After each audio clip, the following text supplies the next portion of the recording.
សួស្តីកាលពីម្សិលមិញខ្ញុំបានបកស្រាយអំពីសៀវភៅក្បាលទី1ដែលខ្ញុំពេញចិត្តថ្ងៃនេះយើងតមកសៀវភៅក្បាលទី2ដែលមានចំណងជើងថា Cambodia's Foreign Policy ឬក៏ជាភាសាខ្មែរយើងអាចបកថាគោលនយោបាយការបរទេសរបស់កម្ពុជាមុននឹងឈានដល់ការបរិយាយអំពីទស្សនៈទានឬក៏ចំណារអារម្មណ៍របស់ខ្ញុំចំពោះសៀវភៅនេះខ្ញុំសូមលើកជាសំណួរមួយសម្រាប់ឲ្យទាំងអស់គ្នាពិចារណាសួរថាហេតុអ្វីបានជាប្រទេសកម្ពុជាជ្រើសរើសយកគោលនយោបាយការបរទេសបែបអព្យាក្រឹតបន្ទាប់ពីទទួលបានឯករាជ្យហើយដែលស្ថិតនៅក្នុងបរិបទសង្គ្រាមត្រជាក់ទៀតនោះ Cambodia's Foreign Policy គឺជាស្នាដៃរបស់លោក Roger Smith សៀវភៅនេះបោះពុម្ពផ្សាយនៅក្នុងឆ្នាំ1965ហើយបោះពុម្ពដោយ Cornell University Press ខ្ញុំចាប់អារម្មណ៍សៀវភៅនេះលើកដំបូងនៅពេលដែលខ្ញុំបានអានលិខិតប្របត្តិបញ្ចប់ថ្នាក់បណ្ឌិតរបស់បណ្ឌិតកៅគំហួនដែលបច្ចុប្បន្នគាត់ជាអគ្គលេខាធិការ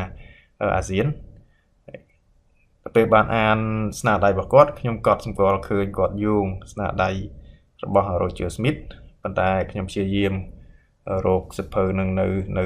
ស្រុកខ្មែរយើងអត់ឃើញមានអញ្ចឹងទៅក៏អត់មានឱកាសបានអានរហូតដល់តែខ្ញុំទៅធ្វើកិច្ចការស្រាវជ្រាវខ្លួនឯងដែលតាក់ទងជាមួយនឹងប្រធានបទហ្នឹងទើបខ្ញុំបានទិញពីក្រៅមកតាមជា Amazon ហើយ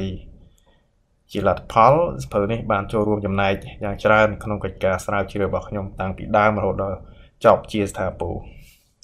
អញ្ចឹងកុំបាច់អូហូស្ទឹងអត់ប្រយោជន៍ច្រើនពេកយើងចូលមកចំណុចសំខាន់យើងមកដឹងថាតើនៅក្នុងសៀវភៅនេះRoger Smith គាត់បាននិយាយពីអ្វីខ្លះវាអត់ខុសពីសៀវភៅផ្សេងដែរគឺគេមានសេចក្តីផ្ដើមមានតួសេចក្តីហើយសេចក្តីសន្និដ្ឋានជាងទៅអញ្ចឹងគាត់មានសេចក្តីផ្ដើមបន្តមកទៀតគឺគាត់បាននិយាយអំពីប្រវត្តិសង្ខេបនៃប្រទេសកម្ពុជាយើងចាប់តាំងពីសម័យហ្វូណនសម័យចេនឡាសម័យអង្គរសម័យក្រោយអង្គរការបែកបាក់អង្គរហ្នឹងហើយនឹងការប្រកួតប្រជែងរវាងប្រទេសជិតខាងដើម្បីបែងចែកគ្រប់គ្រងកម្ពុជារហូតដល់មានការចូលមកដាក់អាណានិគមរបស់មហាអំណាចបារាំងតទៅមកការទទួលបានឯករាជ្យចំណុចទី3គាត់បាននិយាយយ៉ាងពិស្ដារទាក់ទងជាមួយនឹងកិច្ចប្រជុំសន្និសីទទីក្រុងហ្សឺណែវឆ្នាំ1955ដែលធ្វើឡើងដើម្បីបញ្ចប់សង្គ្រាមនៅឥណ្ឌូចិននៅពេលដែលប្រជុំចប់កិច្ចប្រជុំនោះគឺបានបែងចែកវៀតណាមជាពីរគឺវៀតណាមខាងជើងនិងវៀតណាមខាងត្បូងដែលវៀតណាមខាងជើងគឺជាប្រទេសប្រកាន់របបកុម្មុយនីសហើយវៀតណាមខាងត្បូងគឺជាប្រទេសប្រកាន់របបសេដ្ឋកិច្ចទីផ្សារសេរីដែលមានអាមេរិកនៅគ្រប់គ្រងតែឡែកប្រទេសពីរទៀតដែលស្ថិតនៅក្នុងសហព័ន្ធឥណ្ឌូចិនកាលពីបារាំងកាន់កាប់គឺកម្ពុជានិងឡាវត្រូវប្រកាន់ជំហរអព្យាក្រឹតមិនចូលបកសម្ព័ន្ធនៅក្នុងបរិបទនៃសង្គ្រាមត្រជាក់ចំណុចមួយដែលគួរឲ្យកត់សម្គាល់ខ្ញុំឃើញ Roger Smith គាត់បានរំលេចអំពីជោគជ័យរបស់អ្នកការទូតកម្ពុជាលើទីលានការទូតនៅក្នុងកិច្ចប្រជុំសន្និសីទទីក្រុងហ្សឺណែវឆ្នាំ54ហ្នឹងដែលជោគជ័យនេះវាអាចការពារផលប្រយោជន៍ជាតិរបស់កម្ពុជាបានមួយរយៈបើគិតទៅរយៈមិនវែងទេអាចថាមធ្យមបានដែររហូតដល់កម្ពុជាមានសង្គ្រាមធ្លាក់ដល់សម័យខ្មែរក្រហមយើងឃើញថានៅក្នុងកិច្ចចរចានោះក្រមប្រទេសកុម្មុយនីសដែលក្នុងនោះមានវៀតកុងដែលជាអ្នកគ្រប់គ្រងវៀតណាមខាងជើងនៅពេលក្រោយមកហ្នឹងគឺទាមទារឲ្យយកក្រមវៀតមិញដែលមានបរទេសជួយគ្រប់គ្រងនៅក្នុងប្រទេសខ្មែរយើងចូលមកក្នុងតុចរចាស្មើមុខស្មើមាត់ដោយរដ្ឋាភិបាលទីក្រុងភ្នំពេញដែរប៉ុន្តែការទាមទាររបស់លោកផាងបានដុងនៅពេលនោះគឺត្រូវបានអង្គប្រជុំទាត់ចោលយល់ស្របតាមសំណើរបស់កម្ពុជាដែលមានតែរដ្ឋាភិបាលកម្ពុជាទីក្រុងភ្នំពេញតែមួយគត់ជាតំណាងឲ្យប្រទេសកម្ពុជាមិនមានក្រុមណាទៀតទេក្នុងករណីនេះប្រសិនបើកិច្ចប្រជុំអនុញ្ញាតឲ្យក្រុមវៀតមិញចូលក្នុងកិច្ចប្រជុំតំណាងឲ្យកម្ពុជាមួយដែរវានឹងធ្វើឲ្យកម្ពុជាអាចបែងចែកទៅជាពីរដោយវៀតណាមក៏ថាបាននៅពេលបន្ទាប់ទៀតក្រមប្រទេសកុម្មុយនីសយល់ស្របឲ្យកម្ពុជានៅអព្យាក្រឹតប៉ុន្តែនៅខ្ទាស់ត្រង់ចំណុចមួយគឺក្រមប្រទេសទាំងនោះ មិនចង់ឲ្យមានមូលដ្ឋានយោធារបស់ប្រទេសផ្សេងជាពិសេសប្រទេសមហាអំណាចមិនចង់ឲ្យមានវត្តមានទាហានឬក៏យោធិនរបស់ប្រទេសទាំងនោះហើយជំនួយយោធារបស់ប្រទេសទាំងនោះទៅក្នុងប្រទេសកម្ពុជាឬក៏កម្ពុជាខ្លួនឯងប្រើកម្លាំងទ័ពដើម្បីការពារប្រទេសឬក៏ឈ្លានពានប្រទេសផ្សេងបើសិនជាអាចលក្ខខណ្ឌនេះក៏ត្រូវបានក្រុមអ្នកការទូតខ្មែរពេលនោះ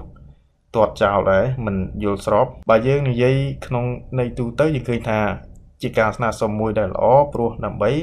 រក្សាសន្តិសុខសុវត្ថិភាពនៅក្នុងតំបន់ប៉ុន្តែបើយើងពិនិត្យឲ្យស៊ីជម្រៅ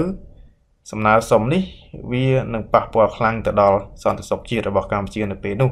ហេតុអីពីព្រោះថាក្រោយទទួលបានឯករាជ្យពីបារាំងកម្ពុជាមិនមានកម្លាំងទ័ពឬក៏យោធាខ្លាំងទេហើយក៏មិនមានសេដ្ឋកិច្ចរឹងមាំដូចប្រទេសជិតខាងដែរហើយដូច្នេះក្នុងករណីដែលប្រទេសជិតខាងចូលមកឈ្លានពាននោះកម្ពុជាប្រកាសជាគ្មានអ្វីជាខ្នងឯកគ្មានកម្លាំងអាណាទៅតតាំងជាមួយនឹងប្រទេសផ្សេងបានដែរហើយដូច្នេះហើយបានជាកម្ពុជាទាមទារឲ្យមានជំនួយយោធាពីប្រទេសផ្សេងមកដល់កម្ពុជាក្នុងករណីមានសង្គ្រាមឬក៏មានការឈ្លានពានពីបរទេសសូមត្រឹមនេះតាក់ទងជាមួយនឹង